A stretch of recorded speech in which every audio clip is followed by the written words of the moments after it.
बच्चों पिछला वीडियो बीच में ही कट गया था, उसी को ही हम आगे कंटिन्यू कर रहे हैं। एनी बेसेंट ने जो अडियार में विमेन इंडियन एसोसिएशन की स्थापना करी थी, वही आगे चल कर के 1927 में पूना में ऑल इंडिया विमेन कॉन्फ्रेंस के रूप में विकसित हुई थी। 1931 में हम देखते हैं कि लाहौर में भी ऑल एशियन विमेन कॉन्फ्रेंस संपन्न की गई।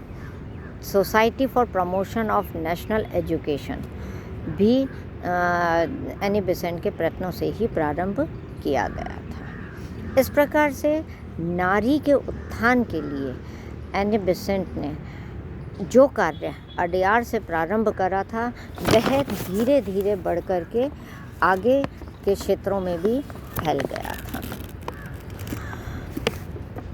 एनी बेसेंट ने भारतीय नारी उत्थान के लिए लगातार कार्य किया और बार बार सामाजिक व्यवस्था में रेडिकल मतलब कि आमूलचूल परिवर्तन की उन्होंने अपील की थी।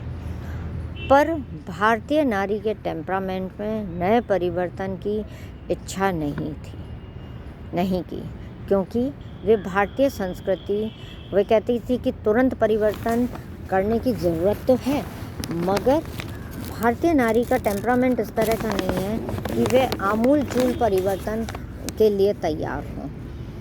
इसलिए हम उसको धीरे धीरे परिवर्तन कर सकते हैं, क्योंकि भारतीय संस्कृति विश्व की सबसे शुद्ध और आध्यात्मिक संस्कृति है।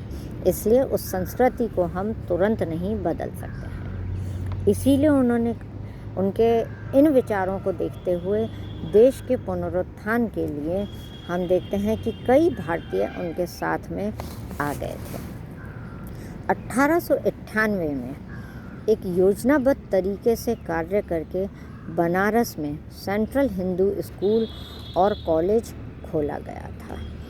कुछ साल बाद central Hindu school for girls भी खोला गया, जिसके लिए हेल्प करने के लिए विदेश से थियोसॉफी सोसाइटी के सदस्य यहाँ पर आ गए थे।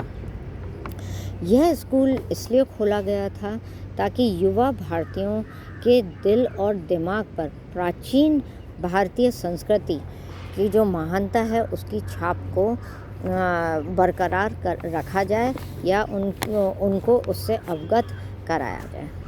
आज भी बनारस में बीसेंट कॉलेज विद्यमान है और यह बीसेंट कॉलेज बाद में तो हम देखते हैं कि यूनिवर्सिटी जो BHU की स्थापना हुई, वो इसी को ही central Hindu school for girls जो स्थापित किया गया था, इसी को ही आगे यूनिवर्सिटी में परिवर्तित कर दिया गया था।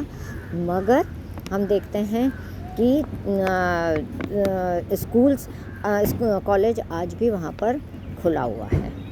कई भारतीय जैसे डॉक्टर भगवान दास, गोविंद दास, ज्ञानेंद्र नाथ चक्रवर्ती, गोपाल नाथ बासु, IN गुर्ती, PK तेलंग, इन सब ने एनी बेसेंट के साथ में कार्य किया और शिक्षा के क्षेत्र में महत्वपूर्ण परिवर्तन भी किए। भारतीय शिक्षा के लिए हम देखते हैं कि उनके कार्यों को देखते हुए आगे चल कर के उन्हें 1921 में डॉक्टर ऑफ लेटर्स की उपाधि भी दी गई थी। 1921 में भारत में एक स्काउट आंदोलन शुरू किया गया, जिसके लिए बैडन पावेल कहते थे कि भारत में तो हो ही नहीं सकता है, अनफिट रहेगा। एनी बेसेंट ने यह यहाँ पे प्रारंभ करा और उनको स्काउट कमिश्नर बनाया गया, स्काउट और गाइड कमिश्नर बनाया गया। 1932 में उनके कार्यों को देखते हुए ही बैडन पावेल ने स्काउट का हाईएस्ट सम्मान सिल्वर वुल्फ मेडल उनको दिया। इस प्रकार थियोसॉफिकल सोसाइटी ने स्त्री पुरुष समानता पर बल दिया, कई स्कूल खोले, शिक्षा को ही उन्होंने ऐसा माध्यम माना कि जो सामाजिक बुराइयों को दूर करेगा और नारी के उत्थान का कार्य करेगा।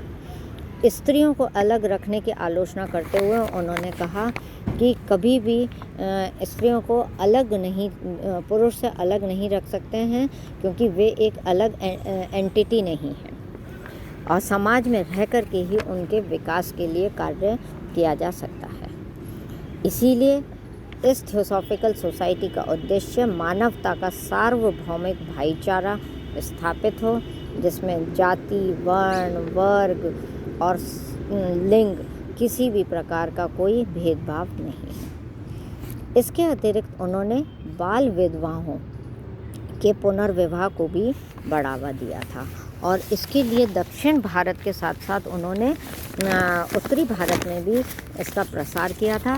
पर चूँकि उनका कार्यक्षेत्र मुख्य रूप से अडयार रहा था, जो कि भारतीय थियोसॉफिकल सोसाइटी का हेडक्वार्टर रहा था, इसलिए दक्षिण भारतीय समाज और उत्तर भारतीय समाज दोनों को ही सुधारने के प्रयत्न उनके द्वारा किए गए थे। इस प्रकार एनी बेसेंट ने भी भारतीय समाज में नारी के उत्थान के लिए महत्वपूर्ण कार्य किया, जिसके योगदान को आज भी हम नहीं भुला पाए हैं, क्योंकि ऐसे महत्वपूर्ण कॉलेज बनारस में स्कूल्स और इंद्रप्रस्थ, ये दोनों ही उनके द्वारा भारत में प्रारंभ किए गए थे, जो आज भी चल रहे हैं। Thank you.